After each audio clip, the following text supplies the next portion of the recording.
Hey, welcome back to Green Mountain Mornings on 100.3 FM, AM 1490. I am your host, Olga Peters, and I want to welcome to the show Randy Holhut from the Commons. Hey there, Randy. Good morning, Olga. Good morning, everyone. Hi, Joyce. Hey, Joyce. We have to start out with some big news. Something we were pretty sure was going to happen, but we didn't know when. The state, or the PUD, right? Yes, the Public Utility Commission, the artist formerly known as the Public Service Board. There you go. Has approved the sale of Vermont Yankee from Entergy to North Star. Randy, why is this a big deal?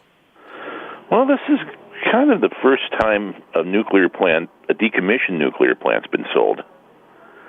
And to a company that says they can within a decade, clean up tear down everything on the site and clean it up and restore it to more or less greenfield status in by 2030.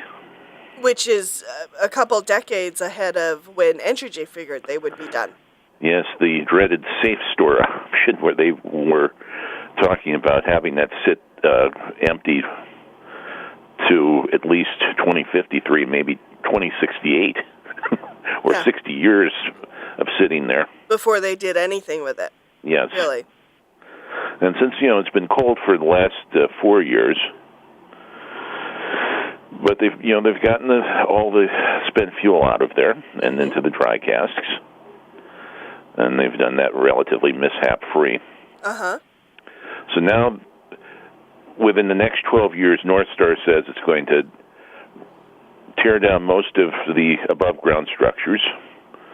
The underground structures will be removed to a depth of at least 4 feet, and the site will be regraded and seeded. But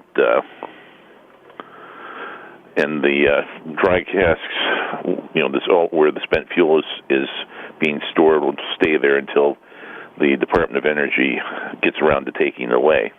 Mm-hmm. Which means we should basically assume they're going to be there forever.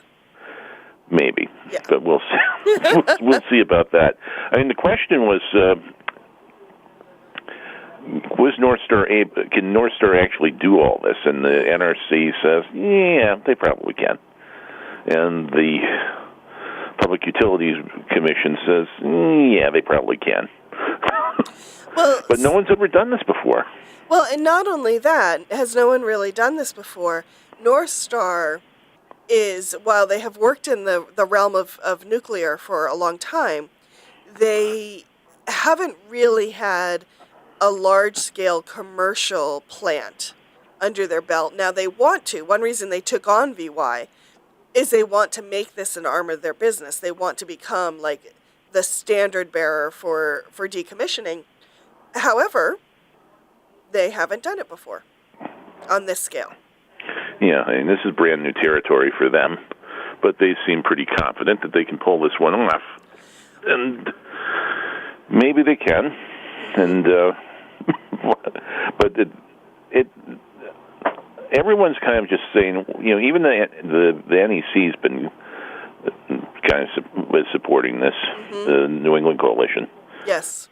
Because the option is letting it sit there, and Entergy finding some way, like Entergy does, to try and pass the costs on to somebody else. Mm-hmm. And this is at least stands a decent chance of being done and not sticking ratepayers with the cost of doing it. Right. Because there's the part that should concern everyone is, you never know what's going to happen when you start tearing something apart. What surprise you're going to find. Mm-hmm. Yeah. How much of that tritiated water is still around? And how much of it is still trickling through to the river? Yes. Yeah. How contaminated is the ground around the plant? How much asbestos is still in the wall? Yes. And all the rest of the surprises from the plant, but it's a brand new era for nuclear decommissioning. Right. Well, one thing I will say in North Star's favor is because they want to become the name in decommissioning, They have a vested interest in doing a really knock-on, bang-up, awesome job at VY. So yeah, so Vernon's either going to be the test kitchen, and all the mistakes will be made there, or they're going to do it so well because they want to make sure that it's the test kitchen and we do a great job. Right. And we shall see. And we should note, we're almost out of time, but we should note that the Conservation Law Foundation did raise a few concerns and didn't sign on to this, didn't sign on their support. Is that correct? I believe so, but the conservation law firm, their job is to object. And they do a good job of objecting to projects. They're contrarians by nature? Yes. They're like you, Randy. Whatever it is, I'm against it. To quote Groucho. It's why we love you. Randy and I are going to head to break, but before I do, I want to remind folks that BCTV is in the studio filming this segment of Green Mountain Mornings, and broadcast on BCTV of Green Mountain Mornings tonight is sponsored by Brattleboro Savings and Loan. Here's Pat Pagano with your weather. This is Green Mountain Mornings on 100.3 FM, AM 1490. Thank you so much for joining me. It's 23 minutes past the top of the hour.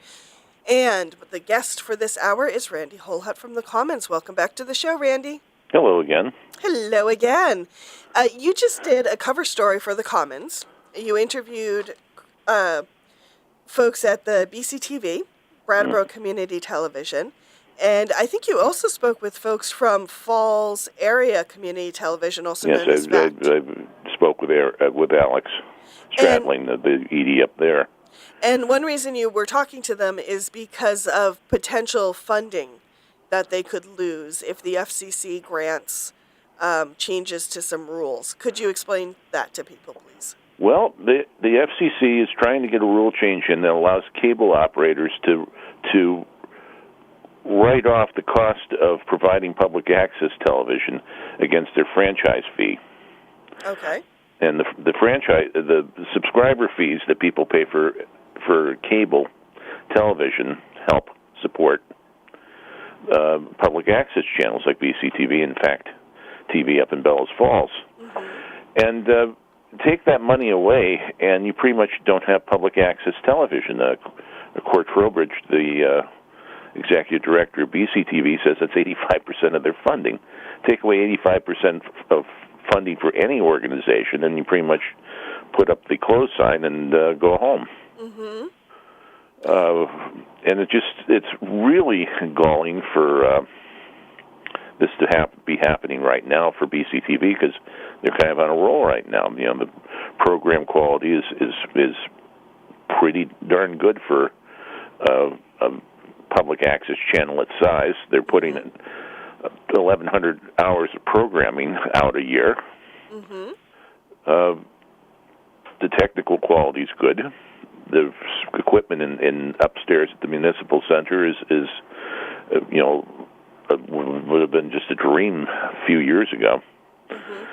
And it's very important because they're at the meetings, and no one else is in terms of media.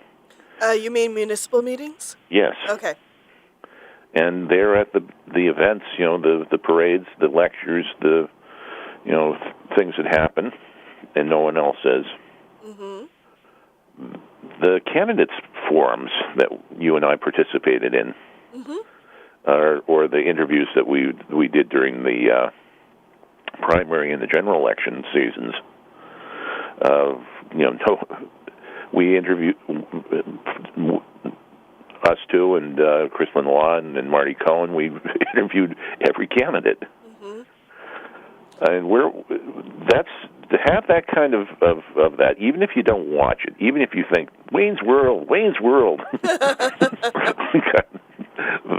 you think public access television, it's good to have it there because it's good to have eyes on municipal government. Even if they know they're being watched in one form or another. Yes. They behave better. They behave better. Yeah. and you know what they're up to. And now with the internet, it's archived and ready to check it and check and keep track of what they're doing, even if you're not able to watch it in real time. Uh-huh. And this is really, public access television is the kind of last regulated media in this country, because the broadcasting has always been, at least when I started in broadcasting back in the late 70s, always was about the term was the FCC used the public interest, comfort, and necessity. Right. And that has been so forgotten. I mean, first the fairness doctrine was done away with, which meant that if you put on one point of view, you had to put on the opposite point of view to counter it. Mm-hmm. The removal of that pretty much led to the invention of talk radio as we know it today. Right. You wouldn't have had Rush Limbaugh if you had the fairness doctrine. And then, the Communications Act of 1996, which unleashed station owners to own multiple stations instead of the 777 rule that was for the longest time. Mm-hmm. The company could only own 7 television stations, 7 radio stations, AM radio stations, and 7 FM radio stations. Right. Now they can own multiples of that. And then net neutrality, the decision that the current FCC chair has supported, that's pretty much going to say, we can prioritize content and speed up for some content and throttle the speeds for other content. Mm-hmm. And the cable law that they're trying to modify pretty much says if you own if you're a cable company that has a franchise in the community, you have to make a provision to provide a channel for public access. Right. Yeah. And take that away, and I think it's not a good thing for democracy. So we're just about out of time, Randy. What does this mean for the public? Do they just sit here and watch it go away, or is there something they can do? Right to the FCC. Go to BCTV's website, BrattleboroTV.org. Yes. And the form tells you how to contact the FCC. You got until next Friday to do it. Okay. So hurry up and put your 2 cents in.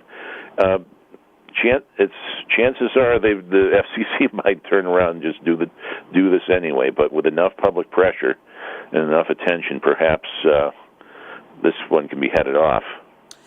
Just before we go to commercial break, I will add that Vermont's delegation has come down and said to the FCC, don't change this rule. We want this funding to continue. And Core from BCTV will be on this show next week to talk about the issue a little more in depth. Anything you want to add, Randy, before we go to break? Nope. So check out bctv.org for the FCC form, where you can give your public input into this issue. Thanks for joining us here on 100.3 FM, AM 1490. I am Olga Peters, your host, and my guest for this segment of Green Mountain Mornings is Randy Holhut from the Commons. Hey there, Randy. Surf's up, dude. I tell you, dude, are you feeling all warm? Could you feel the sand between your toes? No, it still looks like winter out there. The cat is still curled up on the radiator, and it's still cold outside. Oh, well, we can all dream. Yes. Speaking of dreaming, I did a piece on Act 46 and the state's Board of Education's recent report on the final school districts and schools that had not merged. But this coincided with a very robust package that 7 Days put together, 7 Days up in Burlington, on what is the future of rural towns in Vermont. And when I say rural, I'm thinking of towns like Whitingham, Vernon, Guilford. I'm not thinking of towns like Brattleboro, because I know nationally Brattleboro is considered rural, but I think on Vermont scale it's not. It is much more of an urban center. Um, and the loss of the loss of schools can mean for some of these small towns. Randy, what was your takeaway from the recent developments in Act 46 and also small town Vermont? I think that if you're a small town with a school, that you're hearing footsteps right now. If you really want to preserve it, and certainly, where I live in Dummerston, in the Dummerston school, how much longer is that going to be able to survive? And certainly, if in Wyndham they're already spoiling for a fight over their school, which is even tinier than Dummerston School. Right.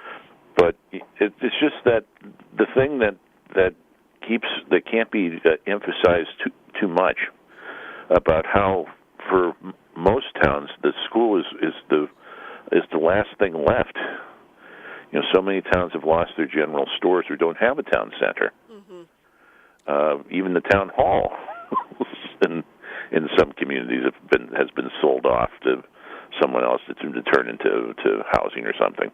Or the local church, or the local grange, or the local... And the granges are gone, the churches are gone, and you take away a school from a community, and what do you got left? Right. And we should back up and just give context to folks. So if you'll cast your mind back to 2011, when Tropical Storm Irene came through and devastated a number of communities in Vermont, there was a bit of a struggle or a surge to put these towns back together, in part because, as Paul Brune from the the Vermont Preservation Society? Preservation Trust of Vermont. Thank you.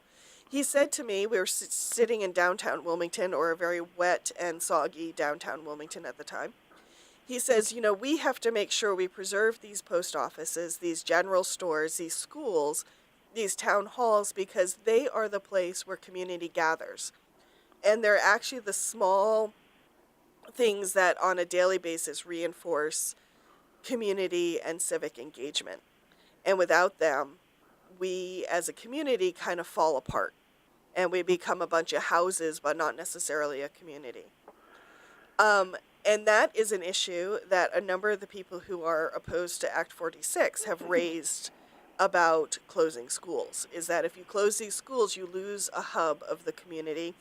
You lose a place where people engage, where people gather, and where people kind of preserve their town identity. Especially with so many people who are having to commute long distances to find jobs. That if you live in Vermont, it's not unusual for you to drive an hour to work each way. And that's an hour you're not spending at the select board meeting. Well, it's time you're not spending at the select board meeting. It's time you're not spending volunteering at volunteering. It's time you're not spending, say, helping the fire department out. If you're, just every facet of community gets affected by the hollowing out of small towns.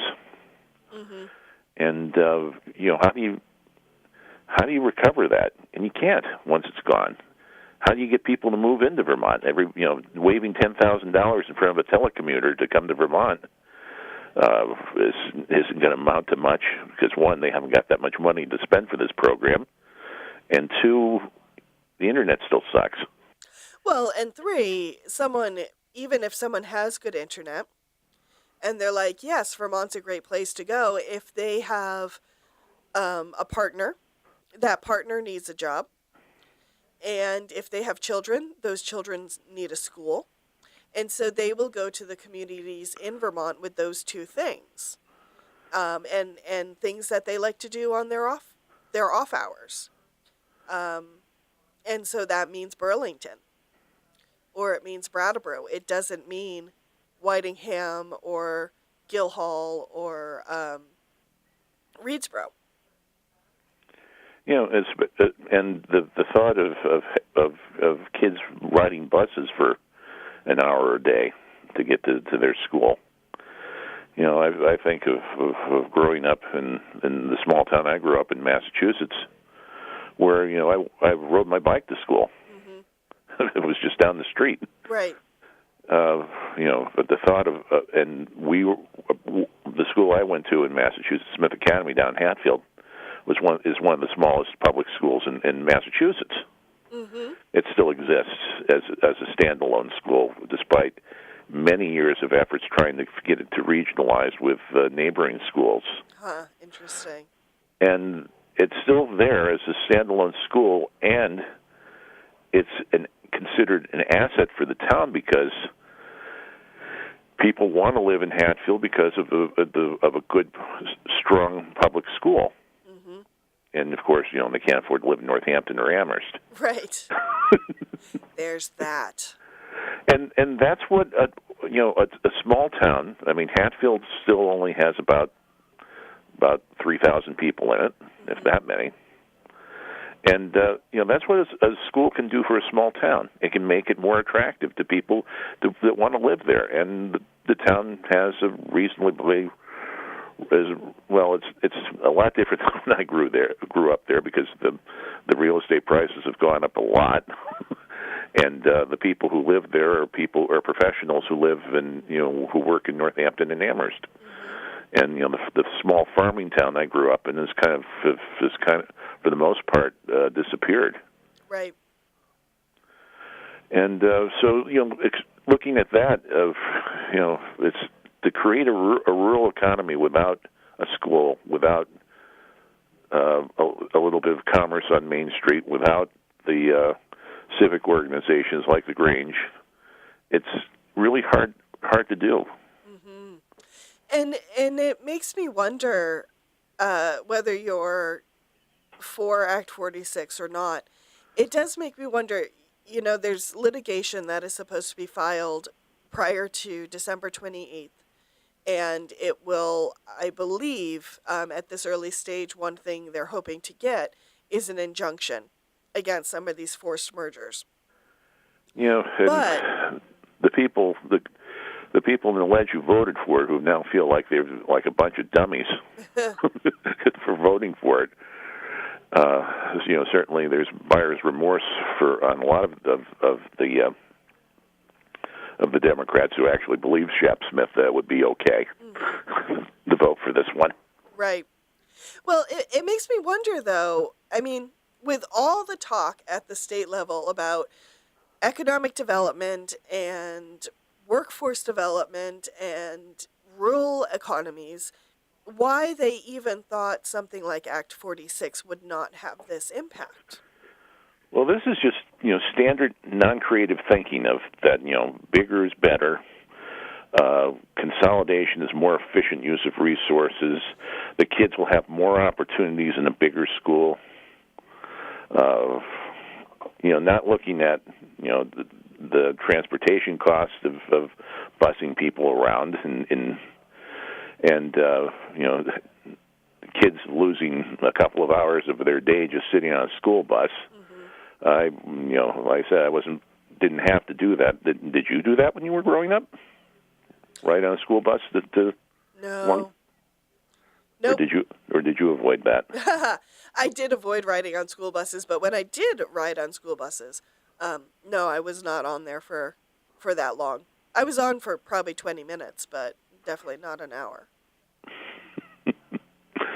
And it's certainly not the kind of experience where you can sit back and read a book no. quietly while no. the wheels on the bus go round and round. No. Not even close.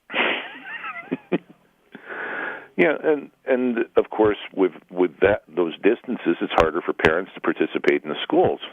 Right. And that makes the school life suffer there too. And the argument of, well, if we consolidate the schools, we can have better educational offerings for the children. That's a pretty good argument for doing it, but I think the disadvantages far outweigh that, and the cost savings. I don't really see that either. And you want to you have this resource in there. I think for towns that want to keep their schools, they got to find more ways to use the school building and make it a even more of a community hub than it is. Yes. Yes. I think we need to, when it comes to Act 46, initially when it was billed as a cost-saving measure. I think we need to just let that go. I don't think that was the goal of the legislation. It may have been a hope, but I don't think it's going to come to fruition. And recognize that when it comes to education, that having a smaller school where kids don't get lost, where a teacher can give a student more attention if they need it, right? Or a kid has a little space to grow at his or her own pace. Well, and I think a lot of the feedback, I don't know about you, Randy, but I've heard from people who are concerned about these school consolidations. They've been concerned about them at the elementary school level, not necessarily the high school level. And I think there's a point there, because I think human beings are at a different developmental point in elementary school than they are at high school, and the needs are different. Yeah. And I think smaller is better for elementary schools. Maybe it's not for high schools. Well, even for high schools, I mean, my graduation class had about 52 kids in it, and we were pretty much together from first grade to 12th grade. Uh-huh. And you used to have that in Vermont, where the kids that were to your left and right when you showed up first day at school were the people who were on the stage when you got your diploma. Mm-hmm. And I think that experience is also a lost experience for kids. The bonding that comes with that, or of course, and the memories that you don't want to relive, and you get to cue up Steely Dan. So I'm never going back to my old school.